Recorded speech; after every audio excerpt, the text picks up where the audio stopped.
from the Mercy One studio. Making It Personal with Bishop William Joensen on Iowa Catholic Radio and iowacatholicradio.com. Welcome to Making It Personal with Bishop Joensen. I'm Kelly Mesher-Collins with the Diocese of Des Moines.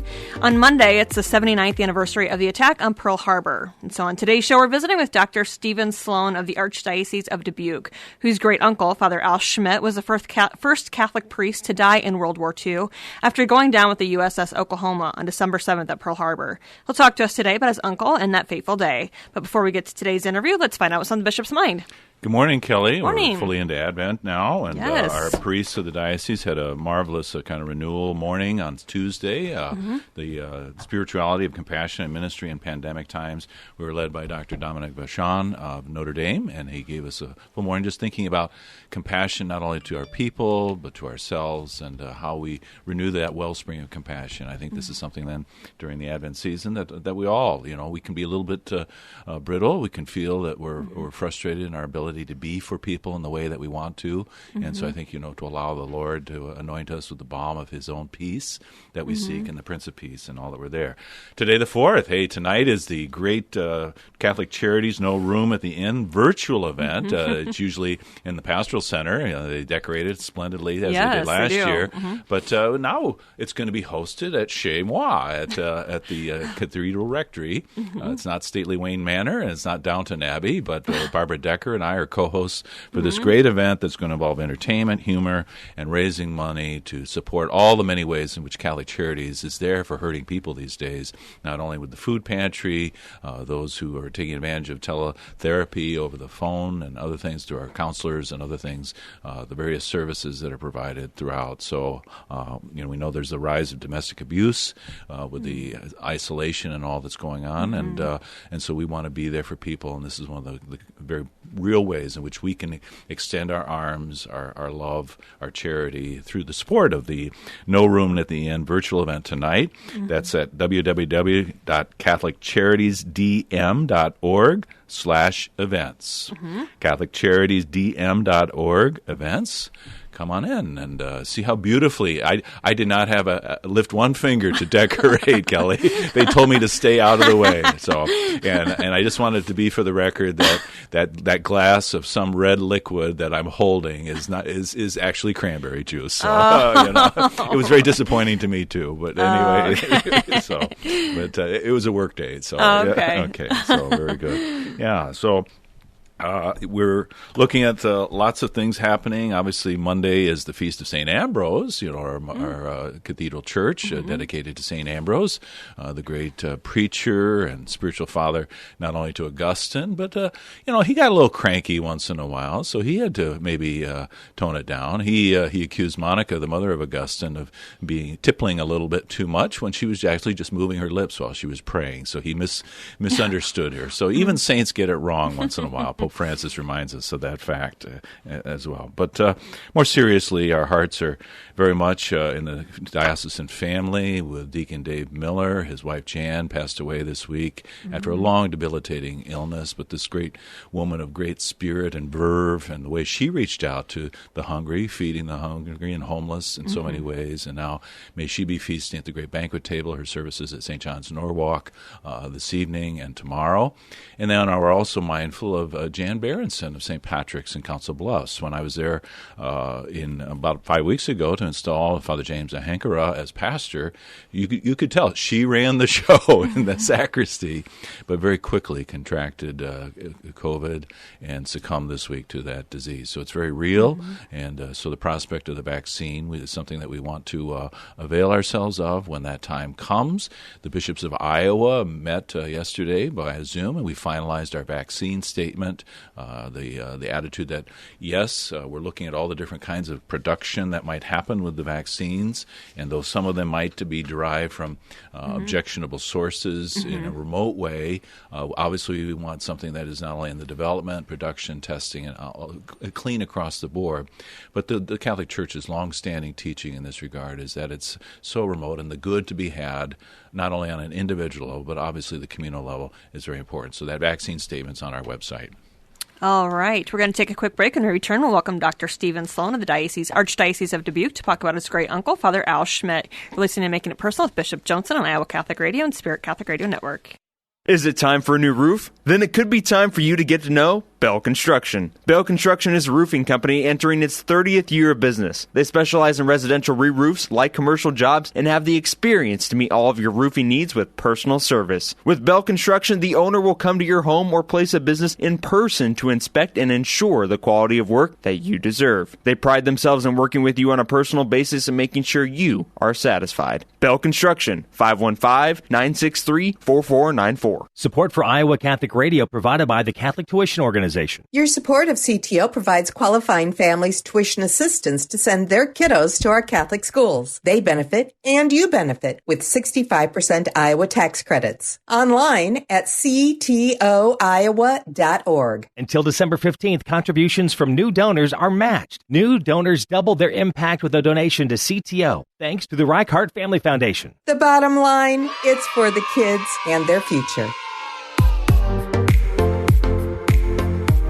Welcome back. I'm Kelly Mesher-Collins at the Diocese of Des Moines. You're listening to Making It Personal with Bishop Joensen. On today's show, we're visiting with Dr. Stephen Sloan of the Archdiocese of Dubuque, whose great-uncle, Fr Al Schmidt, was the first Catholic priest to die in World War II after going down with the USS Oklahoma on December 7th at Pearl Harbor. He'll tell us about his uncle and that fateful day.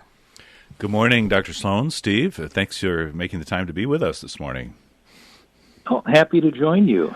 I don't know if I have to get a pass to President Collins of Loras College as the Board of Regents are meeting, but well, you know, they seemed rather happy to not have me at the meeting this morning. So I think we're fine. I think they probably think it's a good thing. So, okay, yeah, very thank you. good. But I do need a handwritten note though, if you don't mind. Yeah. Well, they won't be able to read it if I write it. So I mean, I'm not an optometrist or a doctor like you, but in that way. So, but it's so beautiful to have you here, and we're thinking about Monday, the anniversary of the event at Pearl Harbor and the attack that took place there, and Fr Al Schmidt as well. So we may have crossed paths years ago, but we really got to know each other on the occasion of when there was a special rosary that had been crafted and was presented to Loras College. And could you just recount what that was all about for us? Yeah, and that's really true. The history on that rosary was there was a gentleman, a Mr. Klein, from Epworth, who somehow got a hold of some of the teakwood from the Oklahoma. And he crafted rosaries, and in each bead he did insert a small piece of pearl. And the person who donated the rosary to Loras, Dan Murray from Guttenberg, his father purchased that rosary from Mr. Klein at a parish auction. And Dan was a Loras grad, and he knew the story of Fr Al. And, in typical Dan style, he said, I don't think I should enjoy this artifact all by myself when there's so many others that could enjoy it. So Dan graciously gave it to Loras, and it is on display in Christ the King Chapel. So the wood from the deck of the USS Oklahoma, or wood taken from other part of the ship, but anyway, part of that instrument of defending the peace, but an instrument of war. But how much the rosary is really the instrument of peace in our world, and invoking Mary's intercession, and obviously December 7th, and then December 8th, the Feast of the Immaculate Conception as well. December 8th was kind of a significant day for Fr Al Schmidt, was it not? Oh, absolutely. Yeah. That was the date of his when he was first ordained. So it is a significant date. Yes. Yeah. So his ordination took place. I believe, was he ordained in Rome, or was he ordained in? No, he actually was ordained in Rome, and it was interesting. He was over there, and he became rather sick with pleurisy. I mean, very sick, and they didn't think he would actually make the ordination. But he actually did, and so it was in Rome, and that was, he died almost on the anniversary date of his ordination. Okay, so, and we'll get into the details of the day itself here in a moment. But So your great uncle, was he someone who was talked about when you were a boy, or how did you come to know his story and know that you had a special connection with somebody who was revered in many people's eyes? Yeah, he's, when I was growing up, my grandmother, of course, was his brother, and her sisters lived in the Dubuque area, too. So if there was, a holiday and they were together, Father Al's discussion would almost always come up. And then as a lot of the Father Al's sisters passed, his last sister, Sister Germaine Schmitt, who was a Franciscan sister, would typically be at our house for the holidays. And she was very knowledgeable in the Father Al history and people associated with it. And I really don't think there was a holiday where there wasn't some reference to Father Al and what his life was like and how interested she was. She used to always say, "I can't wait to the time when I can get up there and say to Al, what actually went on that day?" That was typical Sister Germaine. Yes, she had bold hopes and no fear of death. So that was no fear whatsoever. No fear whatsoever. So they hailed from the cradle of vocations, really, St. Lucas, Iowa. Were they on a farm or in town or? Yeah, he was raised on a farm. There was 10 children, and he being the youngest. And then from St. Lucas, he went to what's called Columbia College, which is Loras College. Mm-hmm. And he attended Loras, and he absolutely loved Loras. And he did well enough at Loras to have the opportunity to then go to Rome for seminary. And then after seminary, his first assignment actually was in Cheyenne, Wyoming, which seems kind of strange, but since he was from the Dubuque Archdiocese or diocese. But the story on that was Archbishop Beckman, who was bishop of the Dubuque Diocese, promised to Bishop McGovern, who was the bishop from the Cheyenne Diocese, some help. And he thought, because of Father Al's pleurisy, that this Western climate would be better for his health. And so that's why he went out there. Oh. And, and I just found that out not too long ago. And so I thought that was interesting. And then he was there for a little bit, and then in 1937, he then was assigned to St. Mary's here in Dubuque. Okay. So I never, I didn't. So you weren't holding out on me in that story about Cheyenne. You just came to know that recently. I'm actually holding out. I actually have a few things I'm holding out for you, just to kind of keep you in the dark a little bit. Yeah. I'll just inject here the beautiful display in tribute to Father Al on the campus of Loras College, the display case there. There is this poem that's posted there, and maybe hasn't caught your attention, but I was so intrigued by this. When he was an elementary school kid, he wrote a poem, "What if Jesus had a dog?" And not what if Jesus had a cat, but what if Jesus had a dog? And it's just really tender and touching. That his faith, but kind of what we would call today a sacramental imagination, that he could kind of put himself there. And so it ultimately concludes with the dog being by him at the time of the crucifixion and things. And so the loyalty of the dog that was there. And so he those mysteries were real to him, but he allowed his childlike imagination to go there in a way. So there was obviously deep faith all the way through. So, I think his world was much larger in that, and I think, the opportunity to go to Rome, but then to come back to St. Mary's. But then the Navy, what was the tug on his heart there? And I really don't know why the Navy. I do know that he was concerned that there were a lot of young men at that time, primarily men, who he felt there weren't enough priests to serve their needs. And So he approached, at that time again, it was Archbishop Beckman, and asked him for permission to become a chaplain. And it was interesting. I found a note from Archbishop Beckman that said, all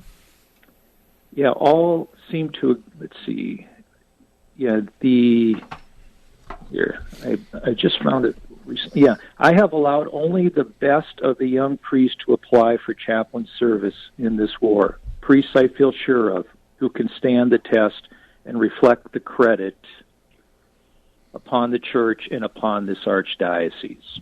So, I think maybe others applied, but I know he definitely was, from what we gather, one of the early ones to be accepted into that from the archdiocese. Okay, so it was a sacrifice for the archdiocese, to this fine priest, to let him go. It wasn't like, don't let the door hit you as you head on to the military. But and Dubuque at that time, blessed with a surfeit of vocations. I think at one time there were over 400 priests in the archdiocese of Dubuque. So, but a sacrifice nonetheless, as it is today, and in the Des Moines diocese with Father Zach Kautsky serving in the Air Force. So that tradition of chaplaincies.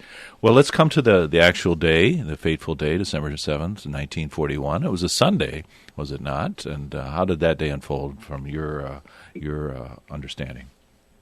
Yeah, it was if the story goes, it was a beautiful Sunday morning, and it was, Father just finished Sunday Mass, and he was on board the ship, on board the Oklahoma, and was heading out to, I guess, kind of clean up after Mass, and then all heck kind of broke loose. At 7:58, there was an attack, and that point, the Oklahoma was one of the many ships. There was actually 93 ships that were positioned in the harbor, but the Oklahoma was kind of prime spot, and they were hit, and within, I think it was less than 12 minutes, it was completely listed to the left side and almost capsized. So it didn't take long, and a lot of the men didn't even get to their stations. And so they were trying to find ways out of the ship. Now, you have to remember the ship now is on its side and almost kind of going towards the top is almost towards the bottom of the ship. And so there's a lot of disorientation. And one thing that some men did find was a porthole that they could see light on the other side. So Father Al, was about 6'2" tall and thin, and so what he did was help hoist men up through that porthole, and there were some officers and sailors and Marines on the other side trying to pull them through the porthole. So as the story unfolds, Father Al helped get probably about 8 through, and there was no more, and so then he started to go through the porthole, and he got hung up. And the thinking is he probably had his prayer book in his back pocket. He might have had something else in there, holy oils. We don't know for sure, because he was a thin man, and he got stuck. And the guys on the outside were saying, "Come on, Father, we got to get you through." And he said, "No, I'm stuck." And then all of a sudden he said, "You know what? I hear others coming, push me back."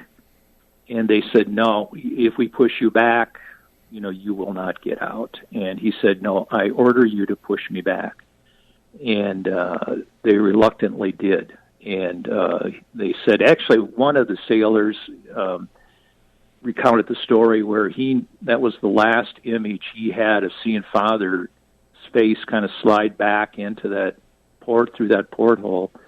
And he blessed them and went back into the ship. And after that, there's reports of 4 to 5 more men came through that porthole.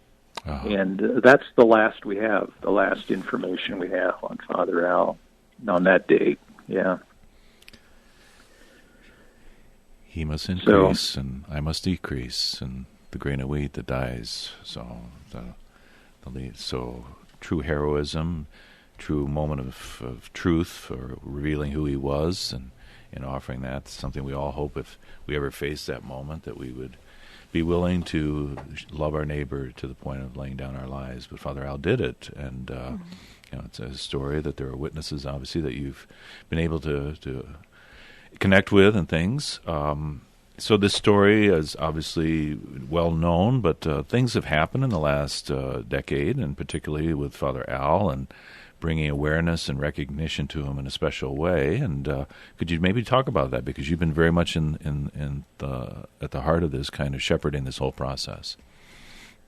Well, yeah, it's been an interesting few years in that, as you know, a lot of DNA sampling now has become very, very good and very well accepted. And actually, Father Al's remains were actually identified. They did recover some of the remains from the Punch Bowl, and Father Al's remains were one of those remains that were identified. That's the National Cemetery in Honolulu. Yeah. Mm-hmm.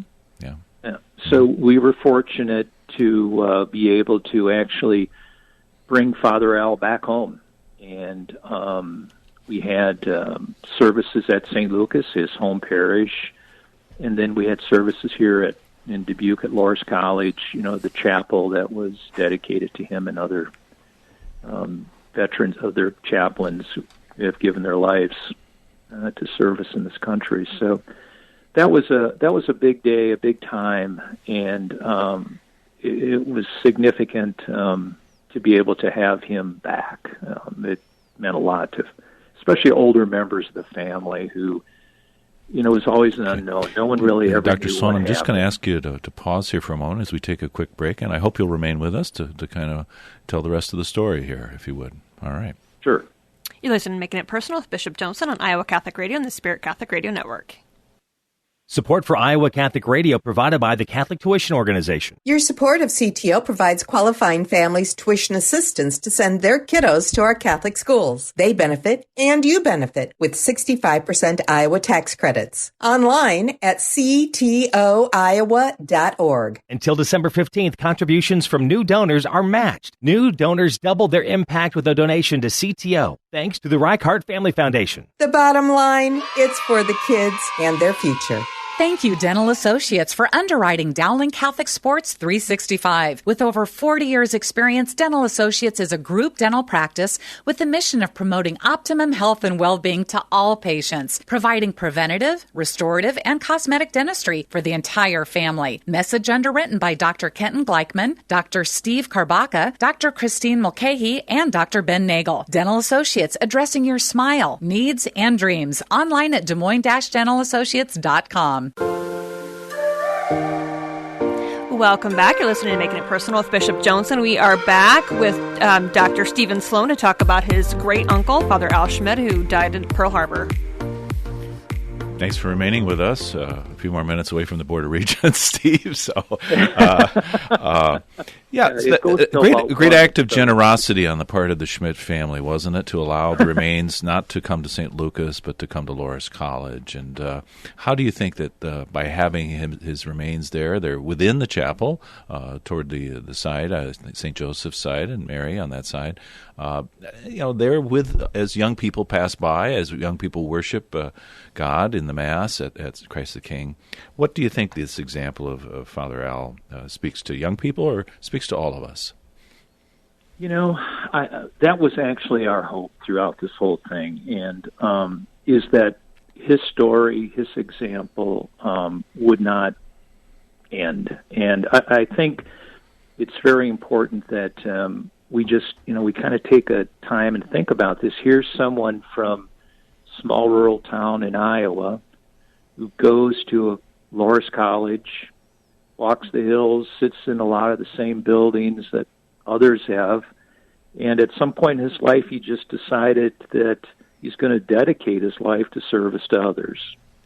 And I think that's huge, and that's the message I think we're trying to get through, is this can happen to anyone. He was nothing. He was no one special. He didn't arrive on this earth with a silver spoon in his mouth. He just a common person who worked hard and tried to make a difference. And we hope that story, that desire to follow will continue. And I think you and I know that we've seen some positive results from it already. We have a mutual friend, Father Nick Radloff, who definitely identified with Father Al. And we hope there'll be many others that walk through that chapel and get even though he was an Air Force guy, not a Navy guy, right? No. He will remind us of that very quickly too. Yeah. But within the Navy, we have about 2.5 minutes left. Our mutual acquaintance and friend, Father Daniel Mode. Now I don't want to overrank him, but he is, I believe, Chief of Chaplains for the U.S. Pacific Fleet of the U.S. Navy. He's very taken with Father Al and makes a point amidst his world travels to come to Dubuque, does he not? Father Mode is quite a guy, as you well know. He has been very instrumental in all of this, all the activities around Father Al, and he's one of these great guys. He actually wrote the Grunt Padre about Father Capodanno. And that's, you wouldn't know it and speak with him. He's just so quiet and very, doesn't ever let us know what really is going on in his life. But he has been really wonderful. He's actually the one on the 76th anniversary when we got the Silver Star. Father Mode decided, let's take that chalice that hasn't been used since December 7th, 1941, clean it up and use it 76 years later, and he used it.